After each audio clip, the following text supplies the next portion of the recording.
So my name is Jessica Greenbaum, and my capstone title is a diversity initiative in global education for first-generation students.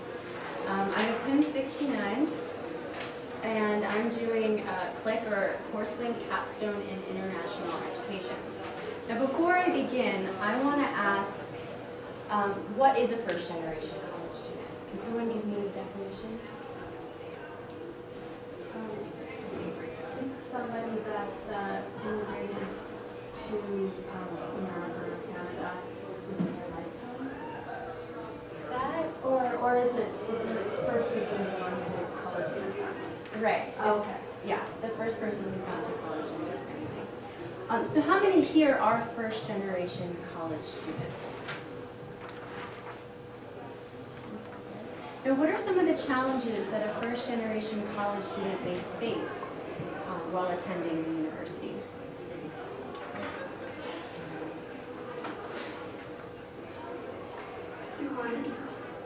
Just to shout it out? Yeah, just shout it out. Well, I guess that guidance, that support, the extra support for where to get that information for in regards to like the courses or the requirements, to be able to graduate. Anybody else? Any other input? Challenges for first generation college students? Not having models immediately at hand. Thank you. So,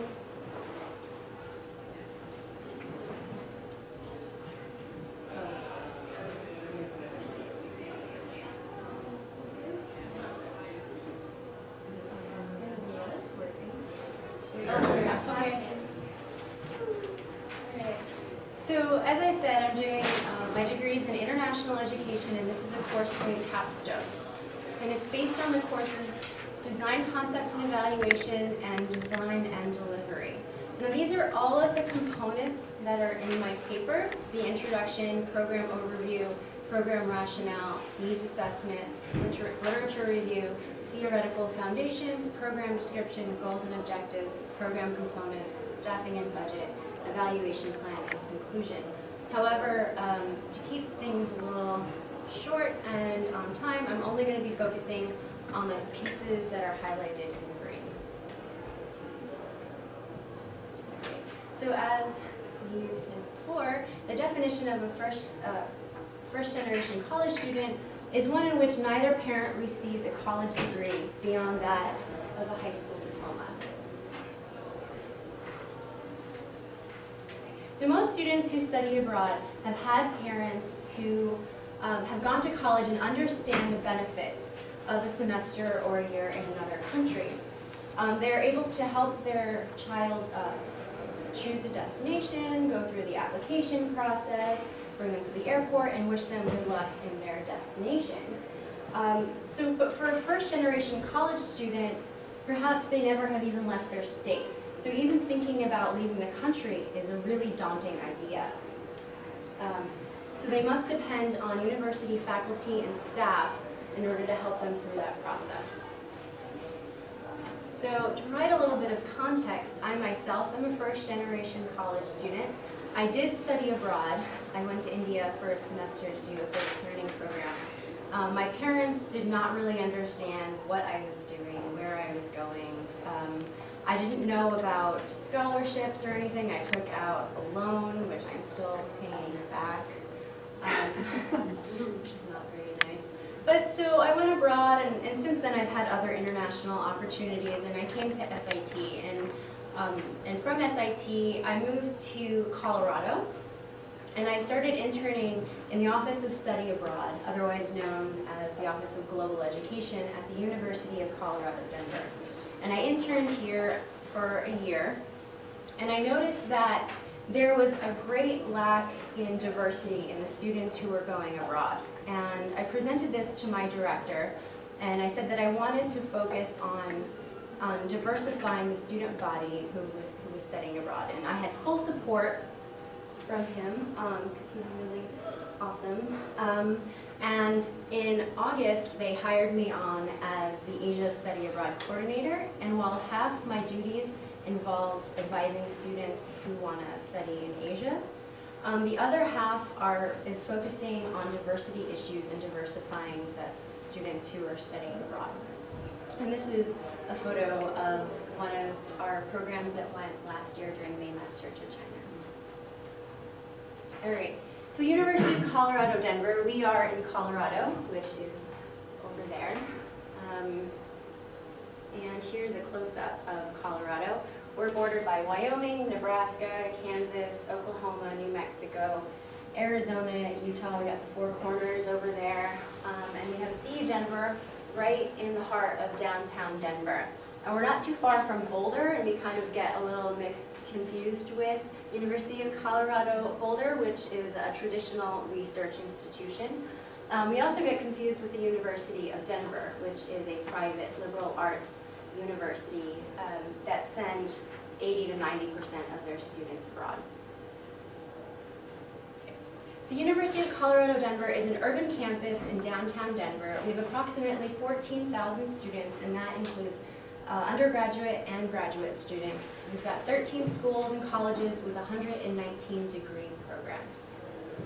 And what makes us different? The average age of our student is 26. We have a lot of non-traditional students who transfer from community colleges or who started a little bit later in life. We're a commuter campus. We do have some housing, but it's not really utilized by most of our students, and most of the time it's the international students who live on campus. We sit on the Auraria campus, which is a little bit different than a lot of universities. So we share this space with Metro State University and Community College of Denver, and we share a lot of the facilities. So as you can see here, this is our campus. We're right in downtown Denver, and right on the other side, we're not too far from the mountains. All right. So this is one of the programs that I'm going to be working with. This is called TRIO, they're Student Support Services. It's a federally funded program, and they're found at over 900 colleges and universities. They assist first-generation, low-income, and at-risk students through workshops and advising. And their ultimate goal is to ensure retention or graduation among their supported students. So have any of you heard of the TRIO program? All right, so next is the Educational Opportunity Programs, otherwise known as EOP. And you'll see over here that I've got this sheet because I'm going to be referring to my office, the Office of Global Education, or Office of Study Abroad, as OGE. EOP, Educational Opportunity Programs, and TRIO. I don't really know what it stands for. I don't know, maybe at one point it stood for something, but it doesn't anymore. It's just TRIO, but they're the Student Support Services. So EOP, at a lot of universities, they're also known as the Multicultural Office, and they're housed under the Office of Diversity and Inclusion. They advise students and advocate for minorities on campus, and they design programming focused on social justice issues, minority rights, and cultural events. And their ultimate goal as well is to ensure retention or graduation among their supported students. So coming to my diversity initiative, the Diversity Initiative in Global Education for First-Generation Students is an institution-wide, so it's different actors across campus. It's a program designed to increase awareness and ultimately participation by first-generation college students in education abroad at CU Denver. It's a year-long initiative, and it includes relationship building between the various offices that work with underrepresented students in global education, workshops designed to increase student, staff, and faculty knowledge of academic programs abroad and scholarships, and harnessing the power of peers to influence students to make study abroad a necessary component in their college career. Okay, so why does it matter? Why should we focus on first-generation college students in study abroad? It's a high-impact activity. So George Koo considers study abroad among one of the life-changing experiences and one of the 5 high-engagement activities a student can partake in while at the university. So the 5 are learning communities, service learning, study abroad, student-faculty research, and a senior culminating experience. And you probably know that you can combine a few of these as well. First-generation students and African-American students are particularly less to participate in these activities, and the students who are most likely to participate in these 5 hail from private liberal arts colleges. They're female, white, and they major in the arts and social sciences, and they have parents of higher levels of education. And you can stop me anytime if you have any questions. So the next reason why is the Glossary Project, the Georgia Learning Outcomes of Students Studying Abroad Research Initiative. It's sort of a mouthful, so we just call it the Glossary Project. And this is something that my boss tells everybody at every single meeting to say why study abroad is so important. So this was a 10-year longitudinal study that started in 2000, and it followed students who studied abroad and compared them to the students who stayed stateside. And what they found was that study abroad had improved academic performance, it increased the students' GPA, they had higher graduation rates, and improved knowledge of cultural practices. It helped rather than hinder academic performance of at-risk students. Now, at-risk means that they're at risk of not graduating from college. The benefits are not restricted to the elite students. The academic motivation, self-confidence, openness to other perspectives, and cross-cultural understandings occurred across the board, no matter who the student was. And last but not least, 4-year graduation rates for non-white students were between 18 to 31% higher. Okay. The University of California, San Diego did a similar study. They followed the 2002 freshman cohort to see the graduation rates among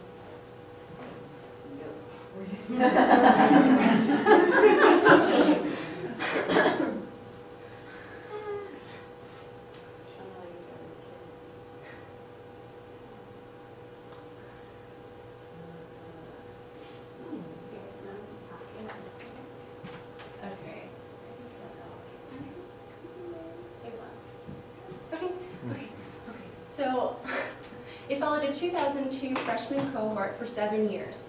And of the first generation students who studied abroad, 8% more graduated within 4 years, 20% more graduated within 5 years, and 20% more graduated within 6 years in comparison to the first generation students who did not study abroad.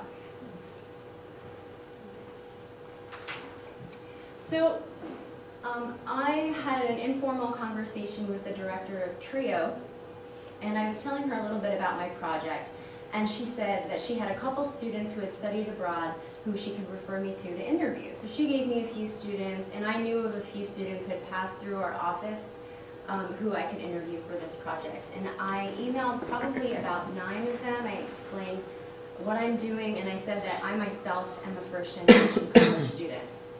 And these 6 emailed me back immediately with great enthusiasm saying that they wanted to participate in my program. So there's a couple terms on this slide here that I'm going to explain. So this particular student had studied abroad on one of our CU Denver faculty-led programs. A faculty-led program is one in which the faculty from that particular university brings a group of students to another country and they receive credit from that university for studying abroad in that program. Another here is a third-party provider. A third-party provider is an independent organization such as S.I.T. Study Abroad that runs study abroad programs, and the student may receive credit for that. Okay, so the first question I asked was, what were the challenges you faced to studying abroad? And the first was finances, and that held true for pretty much all of the students. So most of these students worked either full or part-time, paying for their own education as well as helping their families make mortgage payments, put food on the table, and pay for healthcare costs. So one of the students, he never even thought that he could study abroad, but he had heard about a study abroad scholarship. And so that kind of motivated him to just apply for the program. And even though he didn't receive the scholarship, he still went on the program because he had already started that process of applying and getting himself in the mode to think that he can actually participate in this program. But most first-generation students are on financial aid of some kind. But most of the time their financial aid will not cover the entire cost of their program. And so they have to supplement it with grants or scholarships. And if they don't receive either of them, then they may withdraw from the program entirely. And most first-generation students see study abroad as an immediate expense and not as an investment in their future.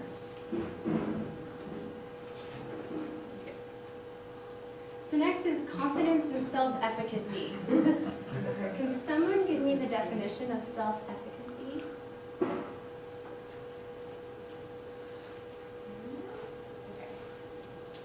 It's the belief, oh, go ahead, Lauren. The belief that you can actually do something yourself, have the confidence to do it. Right, okay. So even the idea of going abroad is foreign to these first-generation college students. Similar to being the first person in their families to venture out and to go to university, this is a really daunting idea to study abroad. Most of the students I had interviewed admitted that they were fearful and doubtful that they would be able to go on such an experience. And they lacked someone who they could look up to, who could empathize with their feelings and concerns and can pretty much hold their hand throughout the whole process.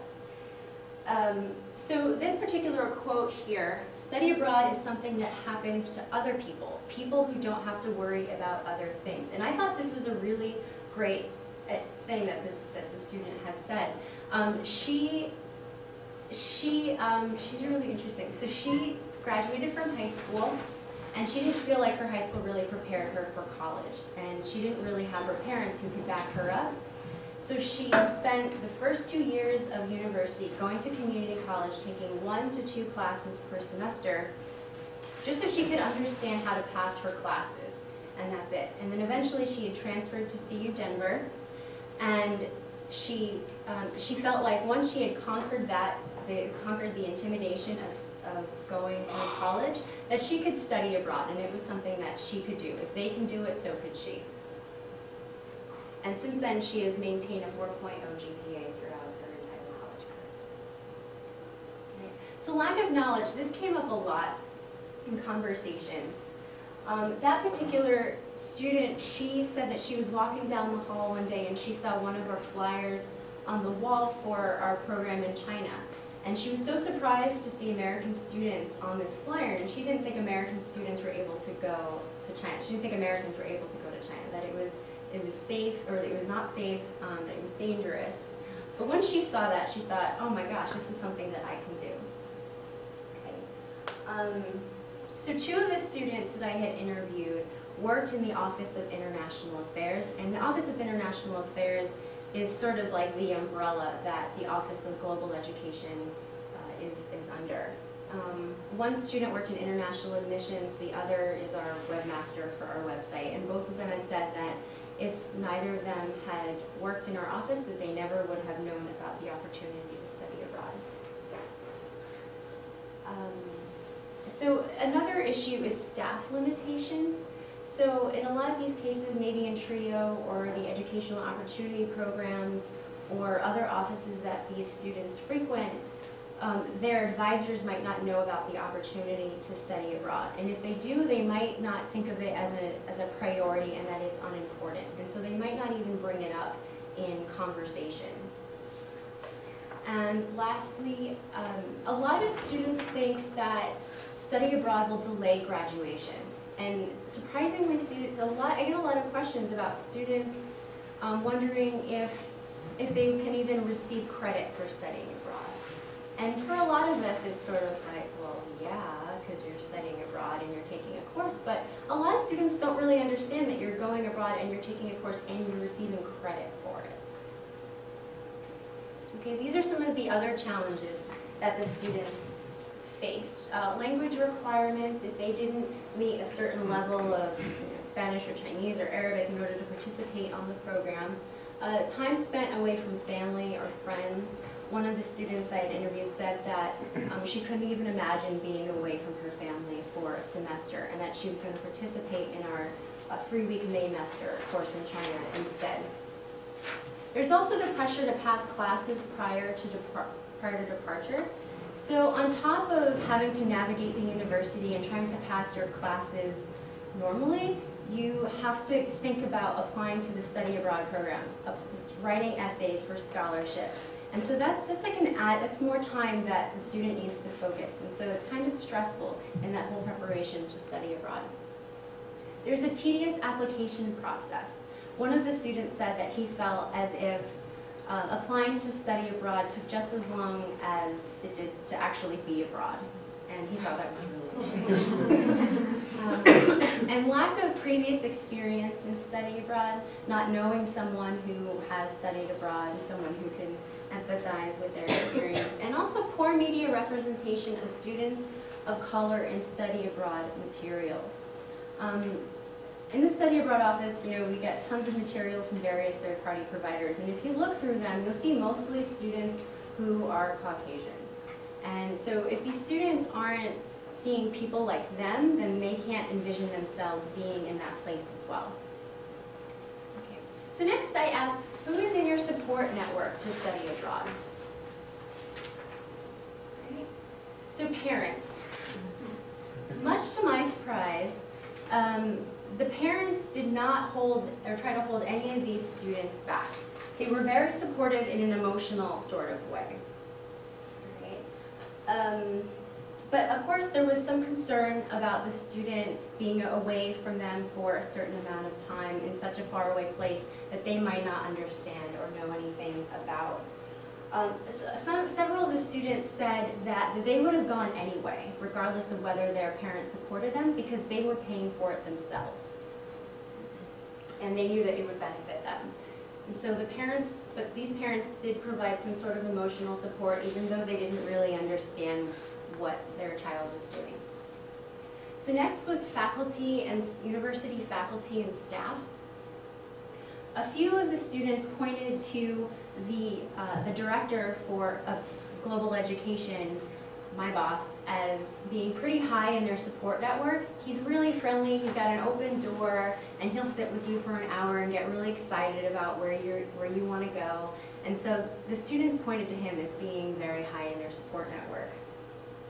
A few of the students also talked about TRIO staff being very supportive and helping them apply for the program, apply for a passport if they didn't have one, and encouraging them to pass their classes before they left. Two of the students indicated that it was the faculty who encouraged them to study abroad, and these students had gone on the faculty-led program with these faculty. And so the faculty had gained enough trust and credibility from these students so that the students would trust them that they would be taken care of while they were on their program. And so, I'm sorry. Okay.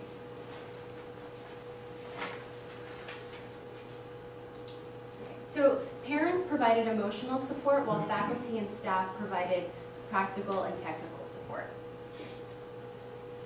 So next I asked, what did you think studying abroad was going to be like? And how was that preconception challenged while you were away? So a few of the students had said that they had no expectations whatsoever before they studied abroad. They had a completely open mind, and they were there to take everything in. They were seeking an experience unlike anything that they had ever known, and they knew that they would learn so much more outside of the classroom than inside the classroom. And something that three of the students had pointed out that I never even considered was that as either the only or one of the few minorities on the trip, they felt like they were very isolated and singled out. They felt like the other participants in their program took it for granted and therefore did not take the program seriously. These students expressed some sort of bitterness towards the other students because because they were paying for it on their own. Nobody was paying for this experience for them, and they felt that it was an investment that they were making for themselves. Regardless of having this experience, they would do it all over again.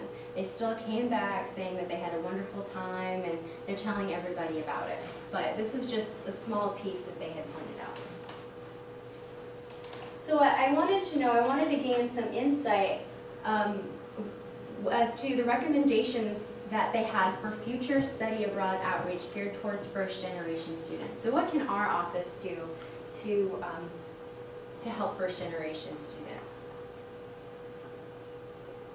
So first, there needs to be collaboration between various offices, and this was something that all of the students, all 6 of them across the board, had mentioned, was that the Office of Global Education, the EOP, the TRIO, Career Services, Financial Aid, Denver Transfer Initiative, they all need to work together so that students can receive information about studying abroad and scholarships from various fronts. Peer mentors. One of the students that I had interviewed was a TRIO peer mentor, and since he's been back from Costa Rica, he's been telling the whole world and all of his mentees about his experience and saying that they need to go on it. And I've actually met a few of the students who come into our office saying that this particular student had directed them to us. There should be a CU Denver OGE scholarship for first-generation college students.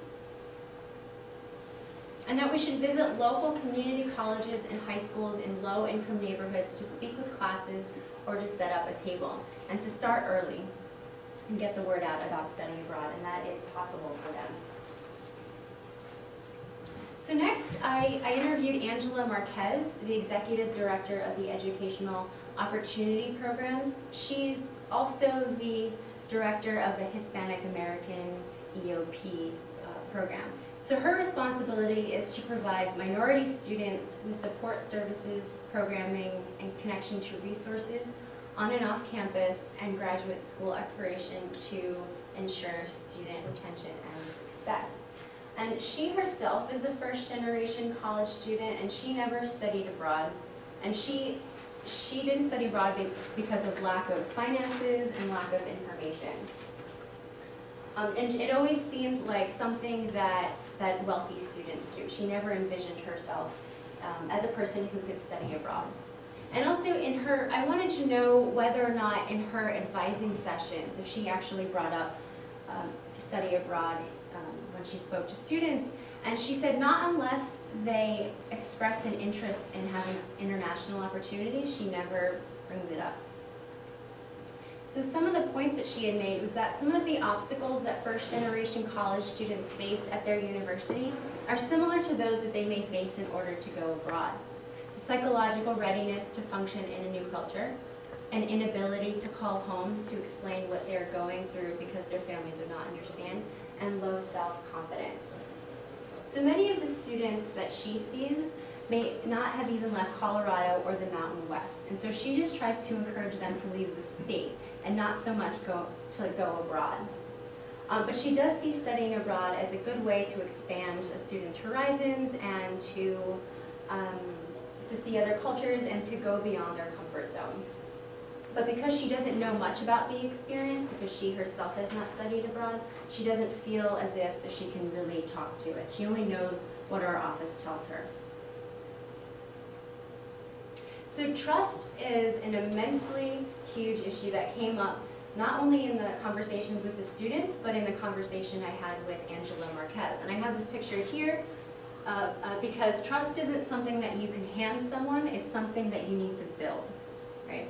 So it's an incredibly important component to getting a student's attention. So students, they will trust someone who seems invested in knowing about them.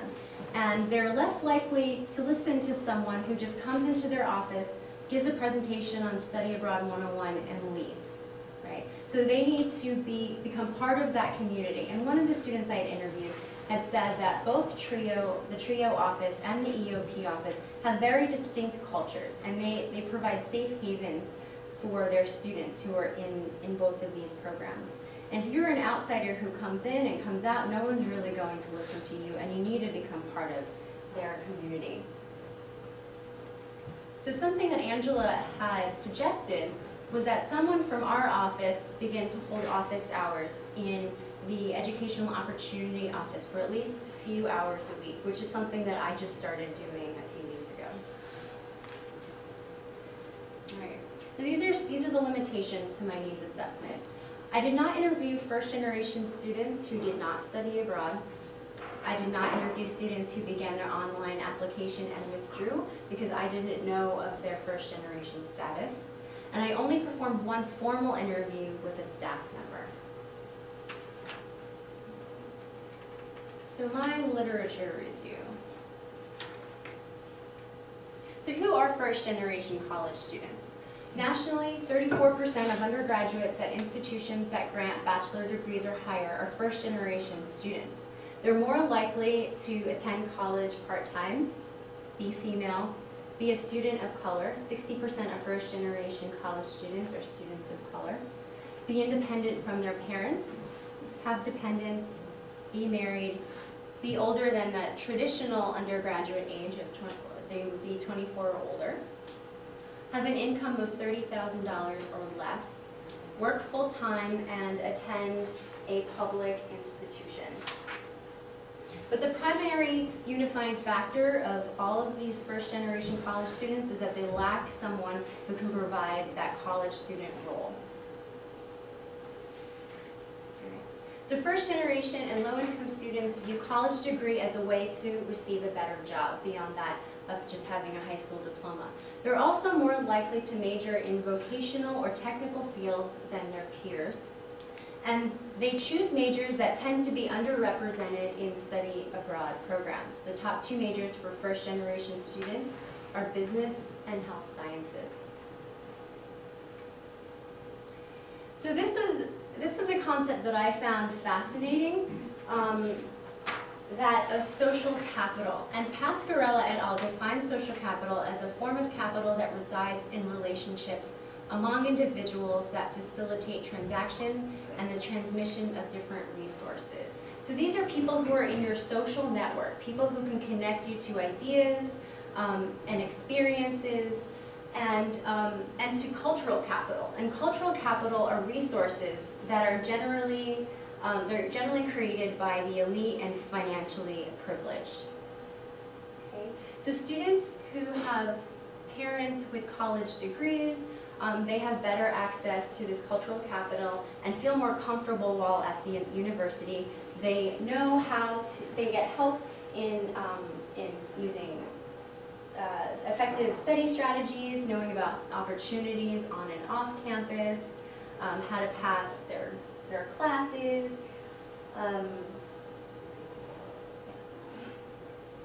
But something that can help are what's called cultural brokers. And these are university staff, faculty, and peers that act as their social capital on campus that let first-generation students into the social network. And these are people like even myself, the director at OGE, advisors at EOP and TRIO, and even their college peers can act as their new social capital who will teach them cultural capital about how to succeed in college and beyond. So I'm not an expert on first-generation college students and study abroad, so I wanted to refer to some of the experts. So first they say to network, outreach, and partner with university professionals that serve low-income first-generation and minority students. So the State University of New York at New Paltz, they had won the Diversity Education Abroad Network Best Practices for 2011. And something that they started doing was placing a liaison in many of the offices on campus who had some sort of understanding of study abroad. And we already have someone like that who's in financial aid who can help students apply their financial aid to study abroad. And I just,